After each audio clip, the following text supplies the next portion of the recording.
Olá, meu nome é Carlos Henrique, e nós somos do grupo Chicoba, e o nosso projeto é o KCRM. Pode ir um pouco para baixo? Os membros do grupo são, né, eu, o João Guilherme, a Lorena, que não pôde estar presente, o Marcos Vinícius, o Pedro e o Yogi. Pode passar? Bom, eu me chamo João, eu vou apresentar um pouco das técnicas que a gente usou na nossa engenharia de requisitos. Bom, primeiramente para o setor, para a área de licitação e descoberta, a gente fez entrevistas e reuniões com clientes, foram entrevistas quinzenais que a gente fez para poder alinhar, né, justamente o nosso projeto com a solução que é necessária para o cliente. A gente também fez análise de concorrente, a UKCRM ela apresentou muitos concorrentes que tem no mercado e o que ela gosta e não gosta nos projetos deles. Já no setor de análise em consenso, a gente fez a priorização pelo Moscou, que a gente fez a priorização dos requisitos, usando must, should, code, want, e a gente também fez o planning poker, justamente para a gente ter uma estimativa dos dias de quanto ia demorar para poder desenvolver os requisitos. Já para nossa declaração de requisitos, a gente usou user stories, né, história de usuário, e para poder declarar nossos requisitos, e também a gente fez os critérios de aceitação dentro dessas histórias para a gente poder declarar ela e ter o definition of ready. Já para a representação dos requisitos para o nosso cliente, para o KCRM, a gente fez a prototipação de alta fidelidade. A gente usou o Figma, a gente fez um Figma e apresentou para o KCRM, para eles fazerem para apresentar em si os requisitos, né? Já no setor de verificação e validação de requisitos, a gente fez a prototipação do Figma e a gente faz sempre ao fim de toda sprint, a gente faz uma revisão para ver as entregas, de como ficou, o que vai ter que adiantar para a próxima sprint, e isso.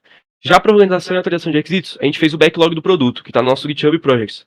E é basicamente onde fica toda a nossa história de usuário, épicos, tarefas e tudo. Vai ser, enfim, um pilar de desenvolvimento do nosso sistema. Bom, eu vou apresentar um pouco também, essa tabela, ela demonstra essas atividades, né, sobre a engenharia de requisitos, na fase do nosso processo de desenvolvimento. Ou seja, no momento a gente teve duas sprints, sprint 0 e sprint 1, e nesse diagrama está representado tudo que foi realizado. Essas atividades foram realizadas durante a sprint 0 e a sprint 1, e as técnicas que foram utilizadas. Meu nome é Marcos e eu vou falar um pouco sobre os requisitos funcionais do nosso projeto. Primeiramente, a gente tem essa parte de gestão de organizações, que tem um cadastro, edição e exclusão, porque os clientes do nosso cliente são empresas. Daí, logo abaixo, a gente tem um cadastro, edição de usuários, a exclusão de usuários, os usuários dessas empresas, né, que tem que acessar o produto para usar. Tem a parte do dashboard do proprietário, que vai exibir os índices-chave de performance das vendas para ele poder analisar. A gente tem a parte da herança de permissões, que o proprietário deve ter todas as permissões que o pessoal abaixo dele tem. Tem essa parte de criação de funil de vendas, que vai ser onde nossos leads vão se encaixar, os leads das empresas. A gente também tem a parte do cadastro do time de vendas, porque uma empresa pode ter vários times de venda, então a gente colocou essa parte aí, a gente conversou com o cliente, né? E ele falou dessa parte aí que algumas organizações têm vários tipos de vendas. Também tem a parte do atribuição de leads, automação do funil, que a gente quer que tenha alguns gatilhos, assim, tipo enviar automaticamente o e-mail para o lead, caso ele seja qualificado.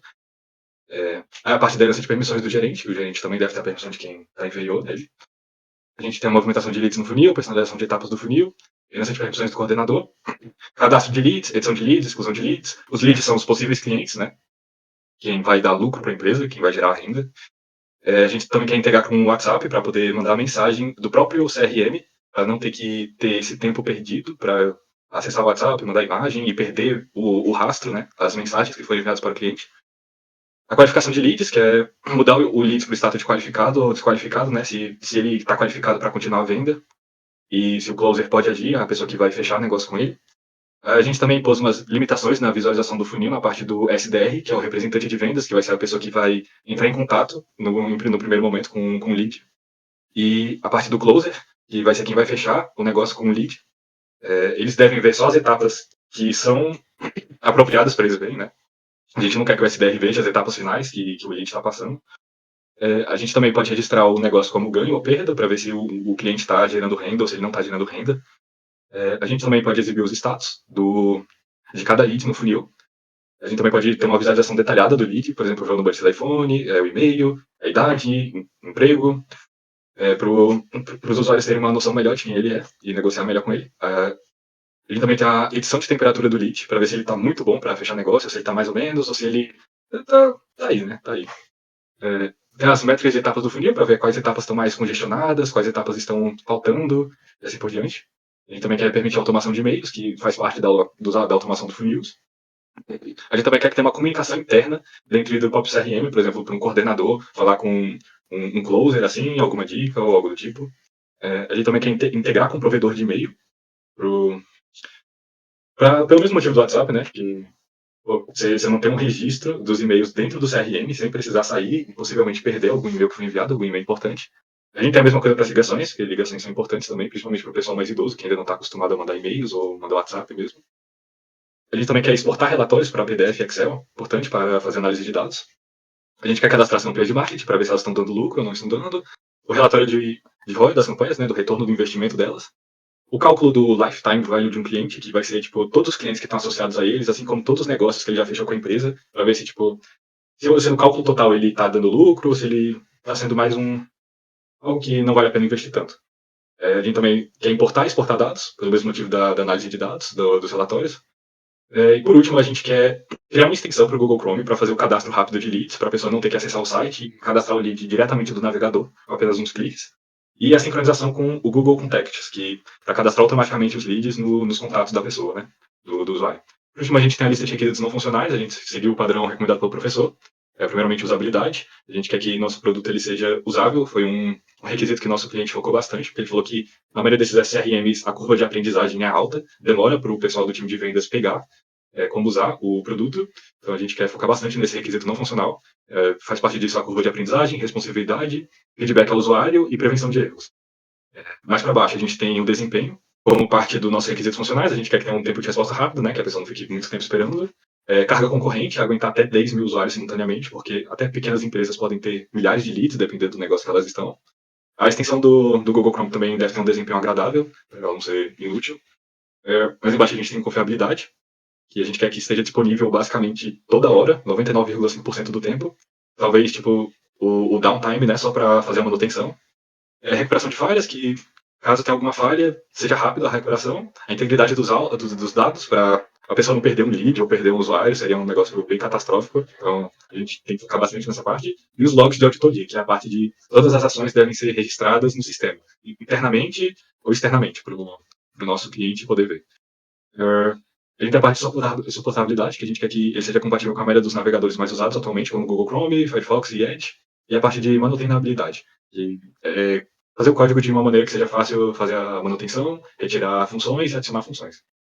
Na parte de segurança, a gente vai focar bastante nessa parte de autenticação e senhas. A gente vai guardar senhas por meio de hashes. As senhas devem ser fortes para evitar ataques brute force. A gente vai fazer autorização e controle de acesso por parte do tipo da hierarquia que o usuário tem, por exemplo, seria e a parte de proteção de dados, a gente não quer que pessoas vejam o que os usuários do produto estejam fazendo, então a gente vai usar HTTPS para fazer essa proteção de pacotes. A prevenção de vulnerabilidades mais comuns, como SQL injection, cross-site scripting, cross-site request forwarding, para a pessoa não fingir que é algo que ela não é, e poder acessar algum dado importante do nosso produto. Na parte de requisitos de implementação, que tem as tecnologias que vamos usar, vai ser Python com Django, banco de dados vai ser PostgreSQL, a extensão Chrome vai ser desenvolvida com HTML, CSS e JavaScript, e o front-end vai ser desenvolvido com React. Na parte de infraestrutura e implementação, a gente decidiu usar o Docker para manter comum o ambiente de produção para todos os membros, né, o ambiente de desenvolvimento, e facilitar o deploy, e a gente pretende seguir a Lei Geral de Proteção de Dados do Brasil. Ou seja, se um cliente quiser apagar todos os dados dele, ele deve ser capaz de fazer isso facilmente e sem muita burocracia. E é isso daí. Boa noite, meu nome é Yogi. Eu vou apresentar aqui a parte agora das nossas definições de pronto e de ready e de done. São definições importantes para que a gente consiga definir, né, os nossos requisitos, de forma que toda a equipe consiga entendê-los e que fique claro e realmente seja útil para o nosso projeto. Então, as nossas definições de ready são definições que vão definir que um requisito esteja pronto para a gente começar a desenvolver esse requisito, né? Então, são definições que têm relação com as histórias do usuário, mas basicamente a gente quer que o requisito tenha uma descrição clara e objetiva. Por causa disso, a gente separou eles em temas, em épicos, a gente também vai estar exigindo histórias, valor de negócio, complexidade técnica e objetivo específico. Então, com todas essas informações, a gente espera que esses requisitos estejam bem claros, tanto em funcionalidade, quanto do porquê que é importante a gente ter esse requisito. Então, a gente também está representando os requisitos para histórias de usuário. Essas histórias elas têm um formato padrão, né? Então, como perfil, eu quero uma ação para aqui um valor, né? Então, seguindo esse formato padrão, a gente garante que tenha, né, um padrão mesmo para que a gente consiga determinar os requisitos de uma forma bem correta. Logo em seguida, a gente caracterizou, né, os requisitos pelo esforço que o time acha que esses requisitos demandam.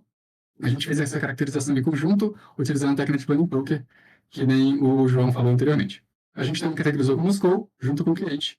É uma categorização de valor de negócio. Além disso, os requisitos têm que caber em sprint. A nossa sprint tem duração de 2 semanas. Então, se o requisito for muito grande, a gente tem que quebrar eles em menores.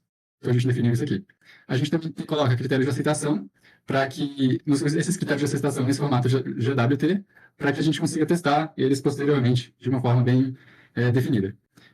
Além disso, a gente quer especificar dependências. Se de repente um requisito depender de outro para começar a ser feito, né? A gente quer ter isso especificado para a equipe conseguir trabalhar nisso melhor. De repente, algum requisito precisar de exemplo, ou esquema, né? Um certo esquema do front-end, ou um exemplo de como a API vai se comportar, também a gente está exigindo aqui. Outra coisa é o ambiente e o acesso e outros acessos. A equipe tem que conseguir ter acesso ao ambiente e, eventualmente, algumas outras coisas. Por exemplo, ao hosting que a gente está hospedando o nosso projeto lá. E também não há impedimentos técnicos conhecidos, né? Para a gente conseguir começar a trabalhar. Então, essas são as definições de ready. Agora, as definições de done. Definition de done, ele define que um requisito, né, ele já foi implementado, já foi testado, e a gente já consegue mostrar para o cliente, já está entregando um produto pronto, final, né? Então, para que isso ocorra, a gente tem algumas definições também. A gente precisa que entregue um incremento do produto, por causa que a gente está seguindo um método ágil. A gente quer que o código seja implementado com um padrão de arquitetura e estilo, que a gente está definindo aqui, de acordo com requisitos não funcionais. A gente também quer que o código seja revisado por pelo menos um outro desenvolvedor, né, para que tudo esteja correto e tal. Testes automatizados, a gente vai usar o PyTest, a gente quer que as suítes de testes sejam 100% completas. Se não forem, a gente meio que posterga esse requisito para uma sprint posterior, ou se de repente a gente conseguir arrumar na mesma sprint, a gente tenta agilizar isso. Testes manuais também, principalmente de usabilidade, ali no front-end, a gente quer que estejam completos também. Documentação, de repente se precisar, documentação da API para que o grupo consiga implementar, integrar. E o build e deploy automatizado e validado, a gente está fazendo o build no Docker, o deploy a gente está fazendo com GitHub Actions, fazendo no Hostinger. Eles têm que estar validados. Além disso, o critério de aceitação de história, a gente tem critério de aceitação em cada história e eles têm que estar validados ou pelo PO ou pelos analistas de qualidade, conforme um checklist, né, marcando se todos os critérios foram feitos. E por último, as questões ali dos requisitos não funcionais de performance e segurança, eles têm também que estar validados e atendendo todos esses requisitos não funcionais. Agora eu passo para o Carlos. Oi, meu nome é Carlos Henrique, eu vou falar um pouco sobre o backlog do produto. A gente fez, né, o backlog com alguma priorização. E pode ir um pouco para baixo, por favor. Aqui mostra um gráfico de quantidade de must, de requisitos funcionais. De must, show, de code, want, que o Marcos já explicou alguns requisitos. Então, na unidade passada, tivemos muitos requisitos must, e acabou que tivemos que entrar em contato algumas vezes com o cliente para a gente definir melhor o que seria realmente importante ou não para estar no must ou para estar no show e assim por diante. Aí a gente definiu aqui, né, como já tinha dito, com o Planning Poker. E aqui no gráfico a gente mostrou o quê? Que no roxo é os que estão, né, fora do MVP e em laranja os que estão no MVP. Aqui embaixo, né, estão o valor de negócio, né, por Moscou. Ficou para baixo. Ok. Nessa tabela aqui já tá, é um tabelão basicamente, né, que mostra todos os requisitos funcionais. E a gente acabou dividindo todos os requisitos. A gente acabou dividindo por ordem de priorização em si. Para a situação mais foda ali. A gente colocou user stories e épicos e temas também, que a gente acabou dividindo por objetivos estratégicos. Acabou que nas histórias de usuários, né, temos alguns perfis, basicamente, né, o administrador, proprietário, gerente de vendas, coordenador de vendas, representante de desenvolvimento, o closer do usuário. E para permitir que fosse feito isso aí, a gente acabou dividindo em épicos para representar alguns valores de negócio aqui. Beleza? Acabou a gente fazendo um épico 1 em relação à gestão de organizações e nele, né, a configuração de usuários e papéis. Tudo que tinha relacionado a isso. Pode ir para baixo, só um pouquinho, para a gente ir lá no próximo épico. Em próximo épico também tinha a gestão de usuários de organização. Pode ir para baixo. Um pouquinho. No terceiro épico, a configuração da estrutura de vendas, né, que já tinha a parte da criação do funil de vendas, os times de vendas, as edições. E tudo isso aí no tema, pode pôr para cima, por favor. Assim, E em relação à configuração de usuários e papéis, que estava tudo centralizado nisso. Pode ir para baixo, lá no épico 4. E agora, a partir do épico 4, a gente já começou a mexer em relação à gestão do funil do processo de vendas. Ou seja, a gente já teria já os leads os leads ao nosso funil de venda e a relação do processo para fechar, né? Ele, né? Ele participar de todo, a gente conseguir, né, mover ele por todo o funil de venda e realizar todo o processo em si. Tanto que aqui é a parte do tema de gestão da operação de vendas em si. Tanto que tem que, no Épico 5 aqui, ele para baixo um pouquinho, a prospecção de qualificação de leads, né? Ele para baixo. A negociação de fechamento de vendas, ele para baixo.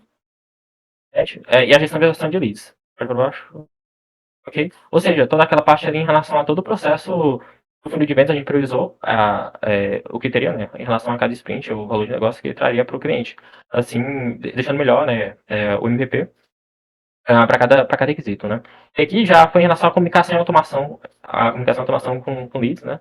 Basicamente já era a parte que a gente já tinha um lead, a gente queria manter o lead, a gente já queria manter, né, o contato para não perder cliente e nada do gênero. E também todo em si, basicamente o que estaria trazendo novamente para o negócio. Pode ir para baixo. Beleza, aqui nesse tópico, tanto que, né, o Épico, análise de dados e relatórios, ou seja, a gente já teria toda a exportação de relatórios, cada de campanhas de marketing, basicamente, a gente já teria todos os dados ali, todos os dados já em processo do funil de vendas. Pode ir para baixo. Aqui no Épico, aqui já começa já outro Épico, né, que é a integração de gerenciamento de dados em massa. Basicamente era a parte, né, de pegar os dados em si. E aqui, né, tem um fluxo de dados, o tema tá, né, o fluxo de dados e extensões, que basicamente a gente planejou fazer algumas formas de pegar os dados, né, seja com extensão, seja com também integração de APIs. Foi para baixo. E aqui é os checklists de requisito do MVP, né, que a gente colocou como priorizado lá.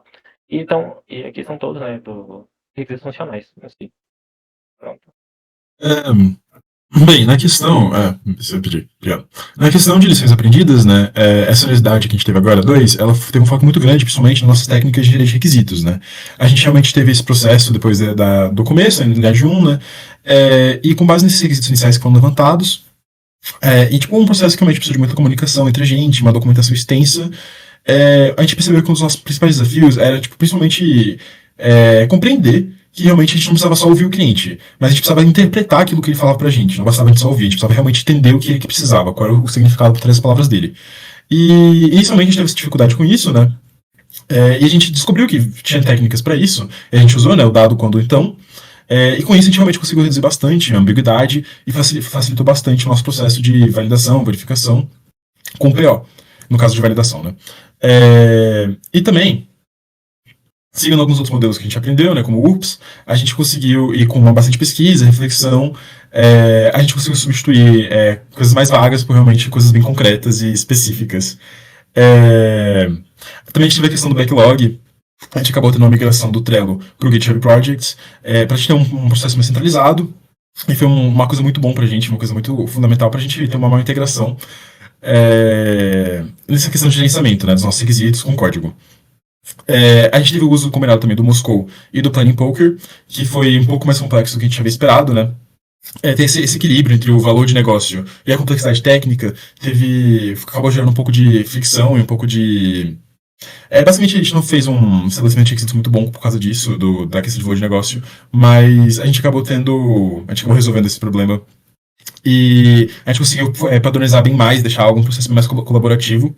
O nosso documento, no final, a gente conseguiu processar bastante. A gente teve várias sessões de refinamento, né, do nosso documento. A gente teve a quebra dos épicos em histórias menores e também a distribuição através dos temas. E, pois basicamente, a gente também teve um pouco de dificuldade com a questão do MVP. A gente teve que acabar repensando bastante nossas prioridades e como a gente estava priorizando as histórias e as funcionalidades. Mas, basicamente, essa unidade foi sobre a gente entender o que a gente realmente estava fazendo, com base no que a gente acabou fazendo na unidade 1.